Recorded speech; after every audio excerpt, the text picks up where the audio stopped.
What's up, Instagram? Yesterday was the 4-year anniversary of the death of my father. July 29th was my dead mother's birthday. It's been dead for 25 years. June 18th is the anniversary of my wedding to my ex-wife many, 26 years ago, I think. Okay? So look, I'm listening to the song to my last breath over here out front of Mount St. Mary's University in Frederick. Okay? To my last breath. So when I was young, and I'm not saying any negative things here, okay? I was in college playing football at Millersville, and all of a sudden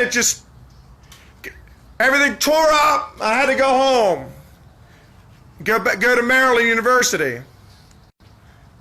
Somewhere in there, I found out after winning the Super Bowl with Wheaton Boys Club as a coach while I was going to school, my dad chooses that time to spring on me that my mom has breast cancer. I think I'd already met my wife at that point, okay? And my wife, ex-wife, her dad was actually my soccer coach, and I didn't know that until we were long dating. Woke up in bed one morning and said, your dad was my soccer coach. Went up and asked my mom if she could find the picture, okay? So we were destined to meet. My son, on both sides of his family, my grandmother and his mother's mother, has ancestors that were on the Mayflower. Like, what's the chances of two people? That was like 100 people. For two people that are descendants of the family, we might even have been related, for all we know. What's the chances of that, to meet later in life and have a kid? So we were destined to meet. I don't know if the rest of it was destined. But my mom passed. And 2 weeks later, my ex-wife left. And I'm not talking bad about her.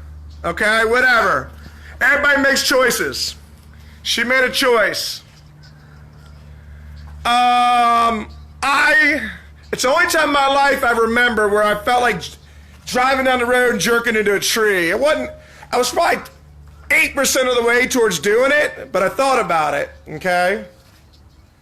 Most people don't survive that, whether it's just saying boom, okay? Or just not having to completely fuck their life up, okay? Now there's effects of my life for both those things, but I kept going, baby. I kept going. I had a lot of successes in my life. I was a teacher, missionary, a lot of things. I've been under the waterline, as my sales trainer says.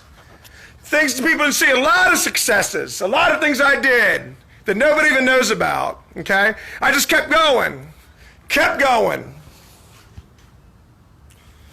So that's the wife. We got back together years later, engaged, and she left again. Oh well, okay? So that's the wife. That anniversary was a rough day for a long time, from what I can remember. I don't even think about it now. Ironically, her husband, my son's stepfather, for the first time in 20 years answered a couple weeks ago on that date. Okay? I'm going somewhere with this. My dad died yesterday, 4 years ago. So June 18th, June 29th, and July 17th, okay? Bad thing, okay? And you wouldn't believe what I've been through since the end of May. COVID just basically tried to wipe me out financially. Part of what I sell is listing appointments to real estate agents. Damn near impossible. I was actually doing pretty good. And then I unraveled. The negativity got in my head. I was doing the same for the first 30 days. And then I got sifted. Devil sifted me. Oh yeah, boy, you want to get rich? I'm going to come sift your ass. And I'm not going to get into all that.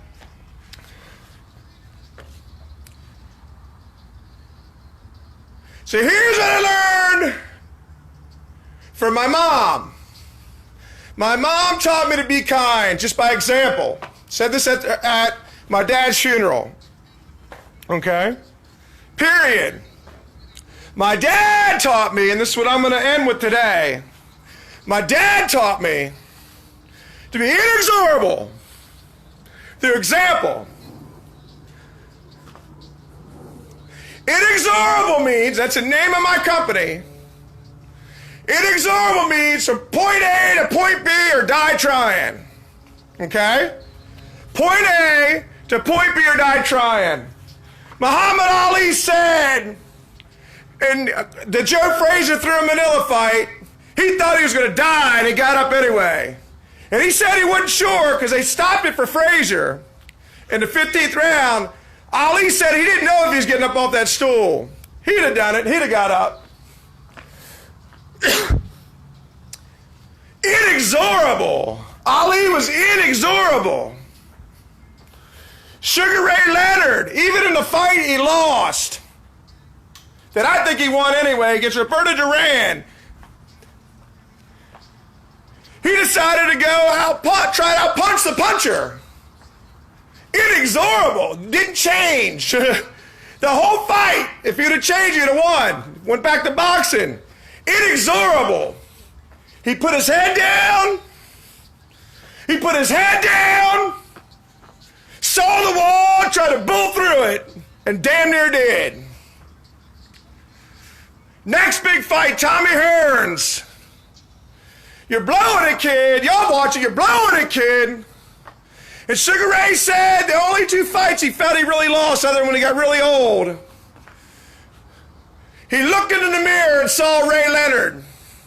All the fights he won, he looked in the mirror and saw Sugar Ray, baby. Because Sugar Ray don't lose. He always had a script in his head saying, I'm going to win, I'm going to win, I'm going to win, I'm going to win, I'm winning. He's thinking it, saying it. Ali would have Bundini sitting there saying, the greatest of all time, just sit there and talk. Ali would talk about, yeah, the greatest. He looked over at George Foreman with the eyes of fire like I got. I don't want to scare people. You see it. Belfort has it. Ali looked over at Foreman and said, I will show you how great I am. Shit. That fight was over that moment. Scared the shit out of him. Conor McGregor does it.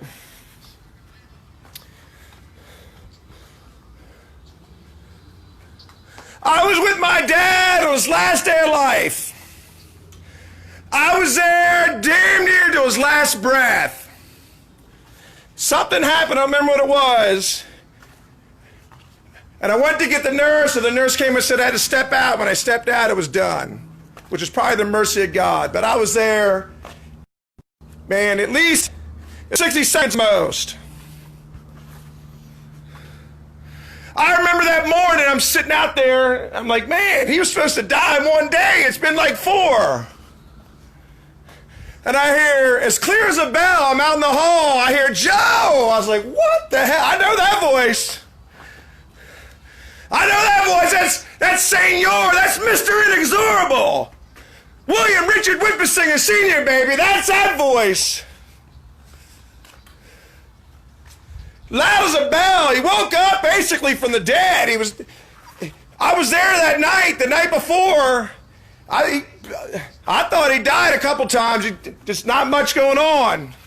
Not much breathing. I come in, he says, what you eating? Now he was out of it. He could talk a little bit. He wasn't totally clear. Me and him having this innate thing. He could start a sentence and I'd finish it.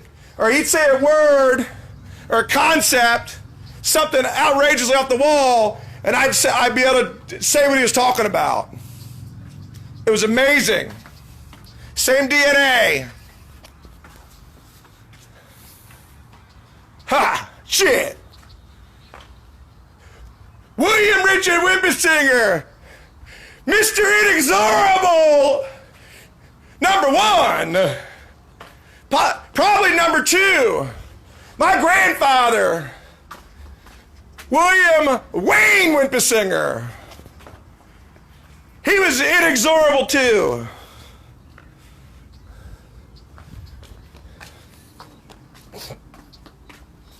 A to B or die trying, baby. But I tell you, and I'm not saying bad things about my grandfather, I was there when he died, or within a few days, and I looked at him, and I knew he'd quit.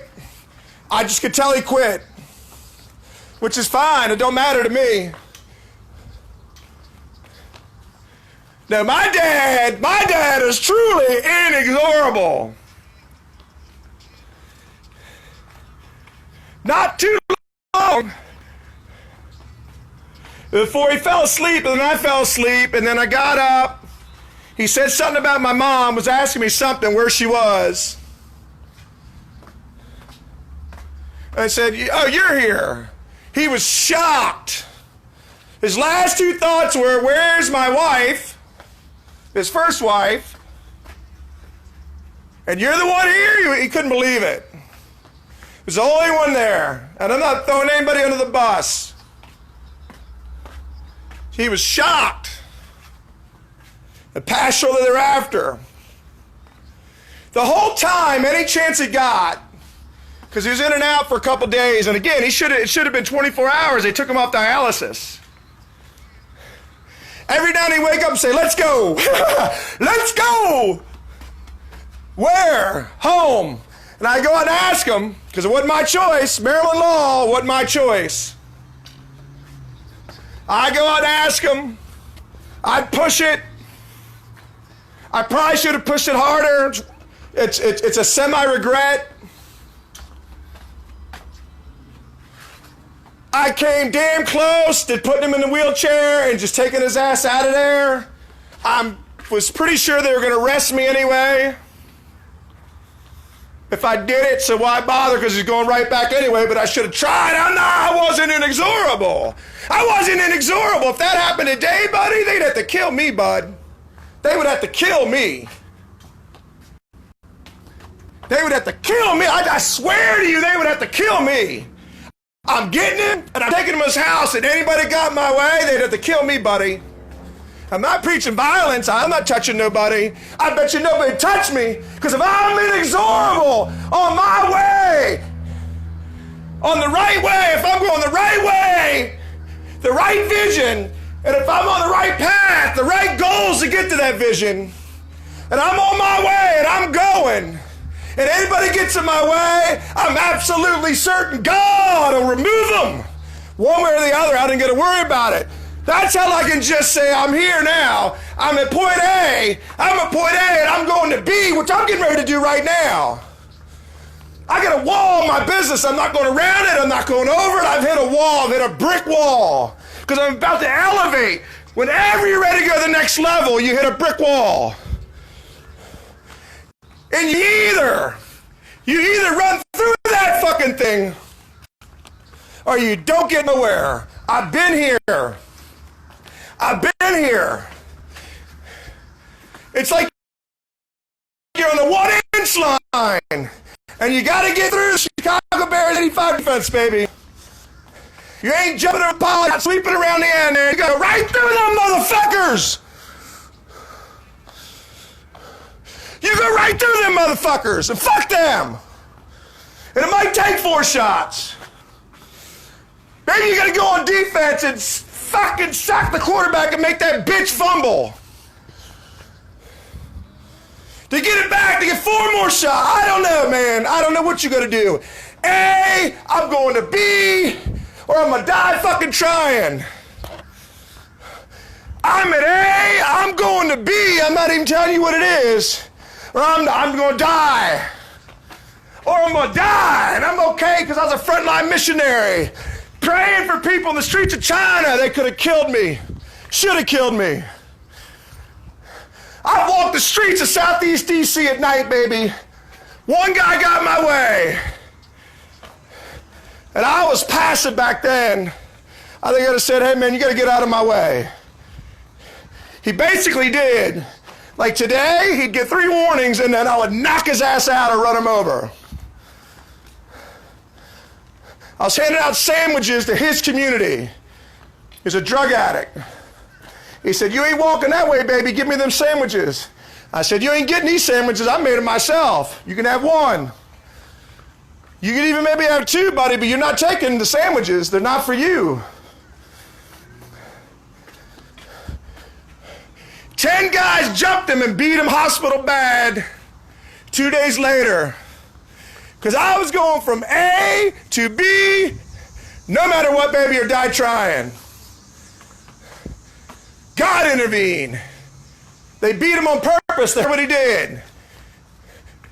You don't go into that community and help people, and they don't let you get away with that. They beat him. They love me.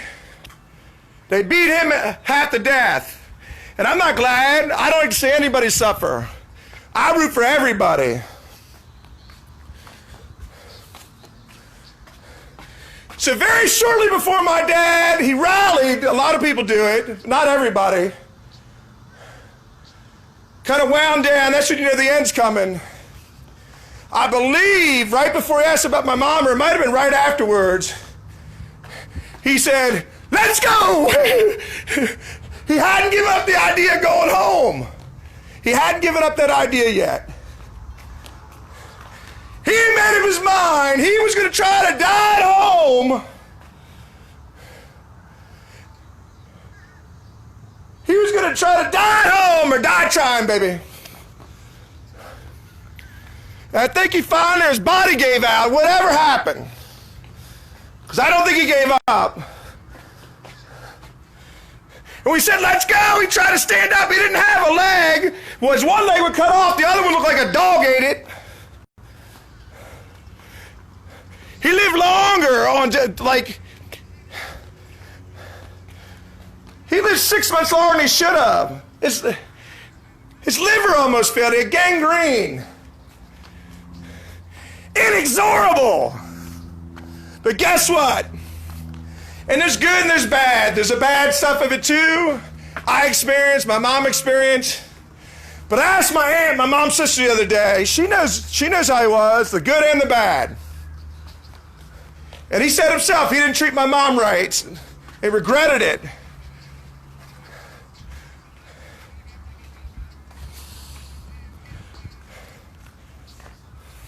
I said, who's crazier? Or more of a whatever. I don't remember how I put it. I should have said, who's more inexorable? Me or William Wayne Whippersinger Sr.? And she said, you. And I don't know if she meant the prick part of it, because I could be a prick if I have to be. No problem if I got to go there.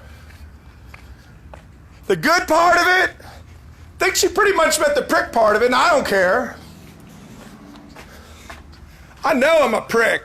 A dick, really. I get shit done. The olive tree, baby. Leaders got to be dick. Michael Jordan was a dick sometimes. Most of the time, not.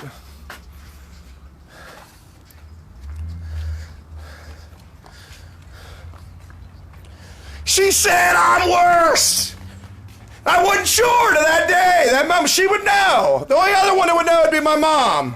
Couldn't ask her.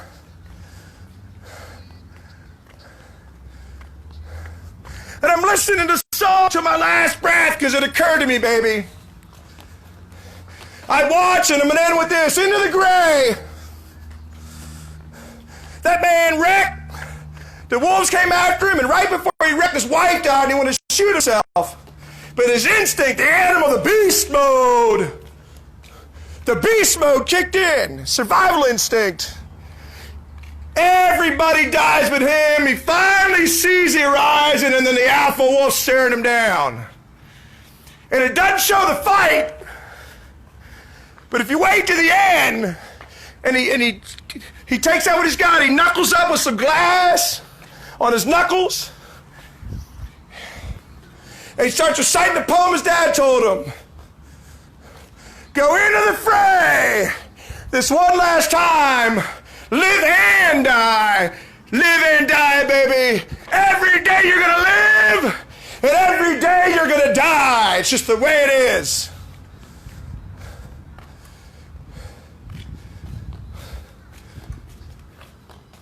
And fight the last good fight you've ever known. He didn't know. He didn't know, but he had that wolf was bleeding, and we don't see him. He fucked that wolf up. He fucked that alpha wolf up.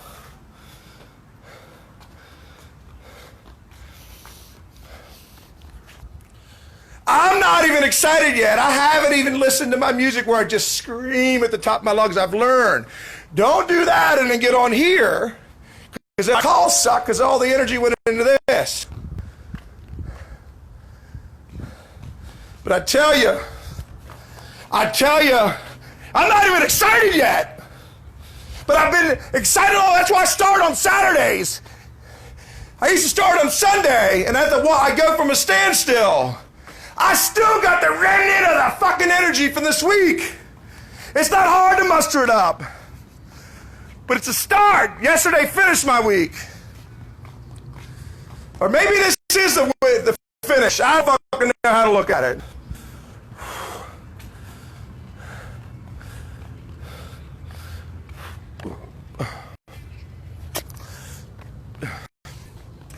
And it is a finish. I call on Saturday because on my last day, I'm going to be ahead of your first day. Zillow, other lead companies, other sales trainers, other appointment setting companies. I start on Saturday, the same day I end. Because I'm going to finish stronger than you start.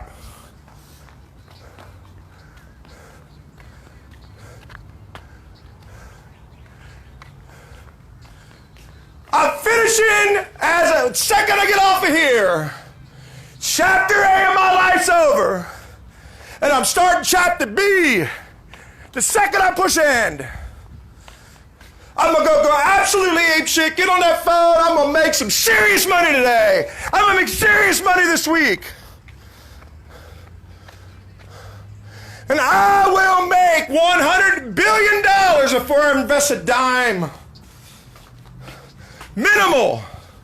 Watch me. I will make $1 million this next calendar year to today. I'm going A to B.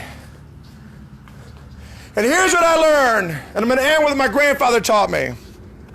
And I said it's going to end numerous times. You end when it ends.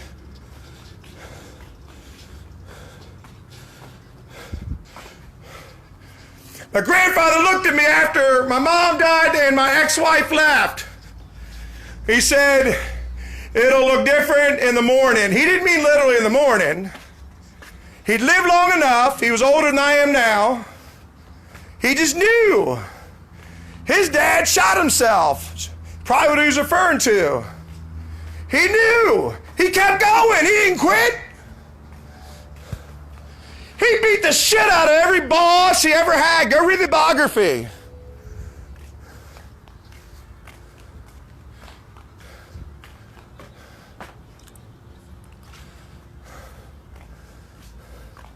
He just wouldn't stop. Then he met my grandmother and it all stopped for whatever reason. I think it's because he had kids. My brother calmed down when he had kids. I did too for a while.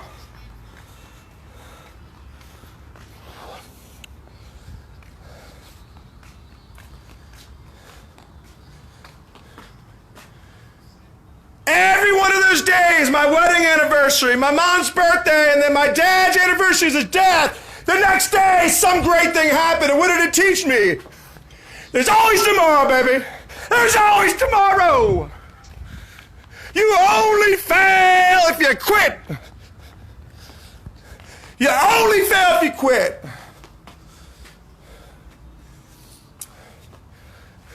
Genesis 1. God believed. God in faith spoke it into existence. And then God produced massive, and this is the part people don't get, an inexorable action until he couldn't do any more and then he rested.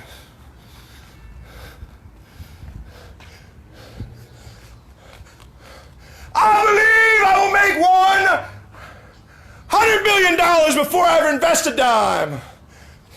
I speak it out of faith. I will make $100 billion before I ever invest a dime. And I commit to God, myself, my son, my family, and my fellow man. I'm gonna fucking get there, die motherfucking trying!